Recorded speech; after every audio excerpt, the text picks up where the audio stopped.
regular teleconference / press conference. Questions? Right here in front. Coach, holding Nelson Spruce to 2 catches, 16 yards, can you just talk about what you did defensively to limit him so effectively?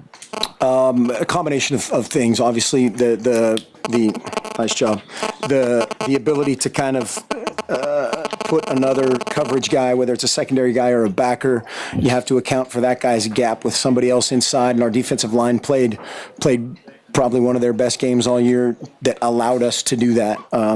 And so being, the flexibility of the 3-4 scheme and covering out of that really showed up in that way. But you got to play well up front to get that going. Coach, can you explain why you took Marcus out the way you did? I don't know who did that. What's that? I don't know who did that. But he was coming out, and that was a cool deal. But can you explain what went into that? I mean, you don't obviously do that for every player. Can you explain why you did that? We did that for some other guys, a couple other guys. They didn't stop and hug Lockie. We could get everybody to hug Lockie on the way out, too. But, I think that kind of explains itself. Ryan, back on the right. The kind of theme with the committee this week was game control. Was that kind of on your minds at all as you guys went into this game? I have no idea, A, what that means, or B, I don't know what that means.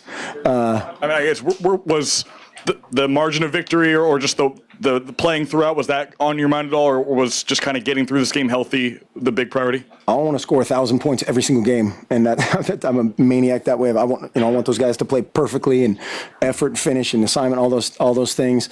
It doesn't matter. That it doesn't matter.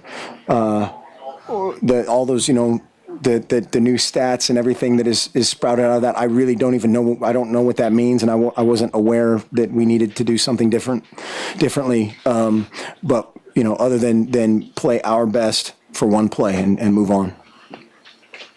And I'm not trying to be right here. Smart aleck. Right, middle right kind of. Can you talk about Hamani Stevens and how he filled in at center today? Hamani did a nice job. He did a really good job all week of just playing at tempo. A lot of teams. That was kind of our mindset going into this whole deal is going fast and attacking. And a lot of teams, when that position, there's some sort of, whatever, a new guy in there or something. Okay, we better slow this down. We better limit this. We better limit that. And we went the absolute opposite end of the spectrum, and he did a great job last week of spearheading all that. He was always the rabbit in terms of getting our guys set and running things up front, and did an exceptional job, as did a couple other guys that played in that position. Back left, Warren.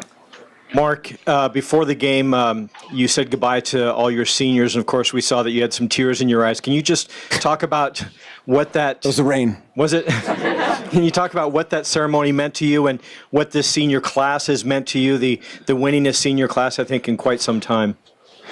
It's funny. I mean, there's so many things that cross your mind as whoever, Eric Dargan or Troy Hill or Horonis or all those guys come at you, and there's so many things that flash through your mind of and probably 98% of it is not football. And, the reason that the tears come and the pride and the friendship and the, everlasting, all those things that everybody's kind of going back and forth on, it's not football.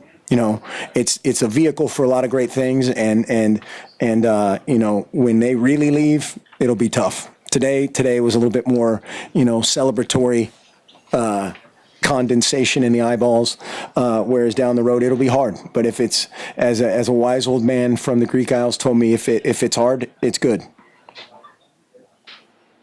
Left, right here, Austin.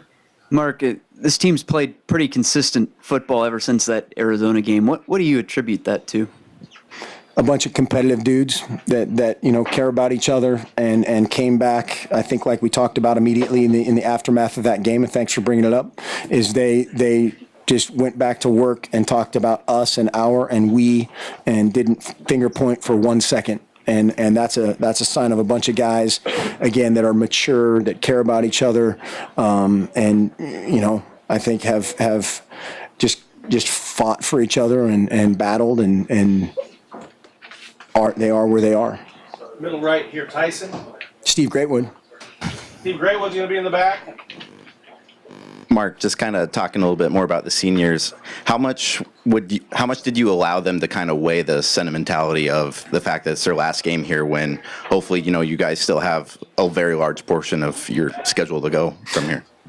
Yeah, that is kind of what I was just saying there. You balance it. Hey, this is it's their last game at Autzen Stadium. We want to send them out the right way, and all those kind of things. Their families are in town. All that goes into that. There's all those things, whether it's tickets or emotions or whatever that can be distracting, and they handled it great. But like you said, we've got a lot of time still together, and those guys will be men of Oregon forever. Steve Mims, right here. Mark, what'd you see from the tight end? What'd you want to see from some guys who hadn't played a lot in place of Furrow, and what'd you see from them? They did some good things. I'll have to watch the tape to totally, analyze that. But it was great to see Evan Bayless get in the end zone against, his state mates or whatever they would be called. And he did some good things in the run game. A lot of other stuff that we'll have to look on the tape to fully evaluate. Front left, Matt. Yeah. Oh. Anybody else got one? We're Back here in the middle.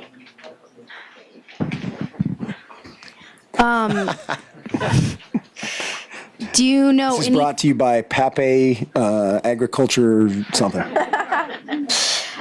Do you know anything about Marcus Mariota, if he's staying or leaving?